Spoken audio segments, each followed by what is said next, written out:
Good morning, good afternoon, good evening, wherever you are watching in the world. Welcome back to Supreme Tennis. Today we have a special tennis lesson with Claudia again, and recently she participated in her first group session and encountered some challenges. So we decided to help her and all of you improvers or even intermediate players out there. This lesson is going to help all of you. For many beginner and intermediate players, group settings can be quite overwhelming, especially if it's one of your first classes. You might feel less confident and think you're not playing as well as you do in one-to-one sessions with your coach. But remember, it's very likely that most of the other players are very early on in their tennis journey as well, so you're all in a similar sort of situation. And you might feel that rallies are not going to be as smooth as they normally are with your coach because your peers don't have the same level of control. And don't get too disheartened. This doesn't mean you're getting worse. It simply means it's time to practice different aspects of your game. So the first thing that Claudia struggled with in her class was the volleying part. And as part of the warm-up, the coach asked her to do a volley-to-volley exercise with her partner.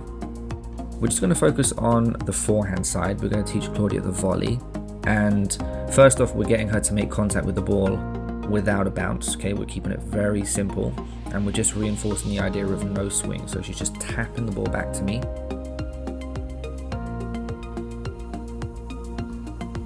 And Claudia is familiar with ground strokes from the back of the court, so this is a new concept for her.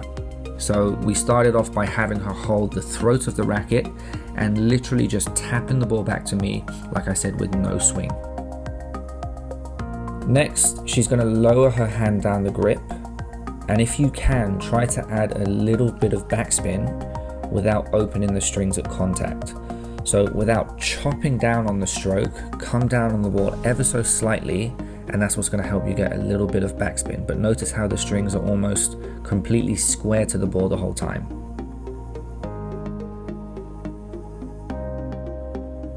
Then Claudia's going to move her hand to the bottom of the handle, and I didn't mention, you're going to use a continental grip for all of your volleys, forehand or backhand volley, and she's going to perform the same drill. And this is all about feeling the volley for the first time and playing with enough control so that your coach or your partner can catch the ball easily. And I explained to her to think about leading with the edge of the racket without having the strings open at contact. She's doing very well so far, showing good control and even a little bit of backspin at times with her volley. So now it's time to try a volley to volley rally. And whilst I can obviously control the ball a little bit better than her classmates, this is already very good progress with an exercise that she once found very, very difficult. And you'll notice for these first few drills, I didn't have Claudia start from her ready position. Starting with the racket already back helps keep your chest turned away and to the side. Many beginners stand very square on their volleys, and reinforcing this early on prevents any bad habits later on. And now that we've had a good volley to volley rally, it is time to hit these volleys from ready position and focus on that turn and then the execution of the shot.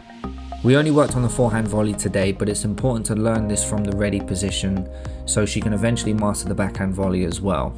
And everything we've discussed for the forehand volley essentially mirrors on the backhand side. So when you eventually want to practice the backhand, everything we've discussed so far is the same on the backhand volley as well.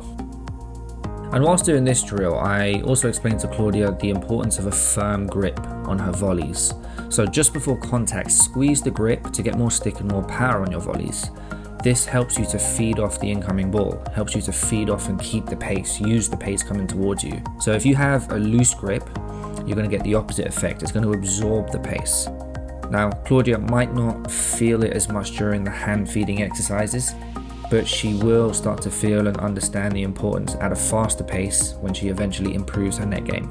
And for the last volley drill of the lesson, we did another volley to volley rally, this time recovering back to ready position after each shot. And she did really well, picking this up in probably about 15 minutes.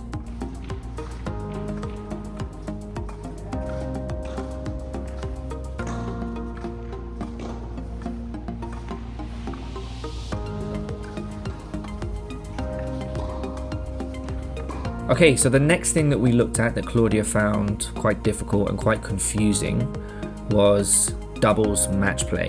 And she had to do a bit of this in the group class at the end. And she wasn't sure where to stand or which balls to go for. And whilst of course we couldn't cover everything in just a 45-60 minute lesson, what we did look at was handling the balls down the middle in doubles.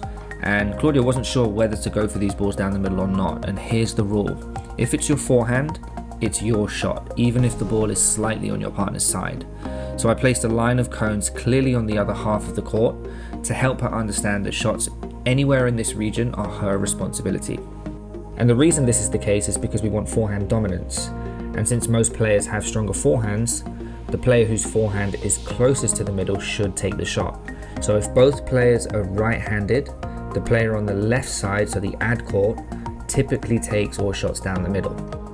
And for this exercise, Claudia would move towards the middle of the court to play the forehand and then recover back to the ad side, and we would repeat that several times. We then progressed the drill by focusing on shot placement in doubles, and I placed some cones where I wanted Claudia to aim, which is cross court, keeping the ball away from the net player's reach.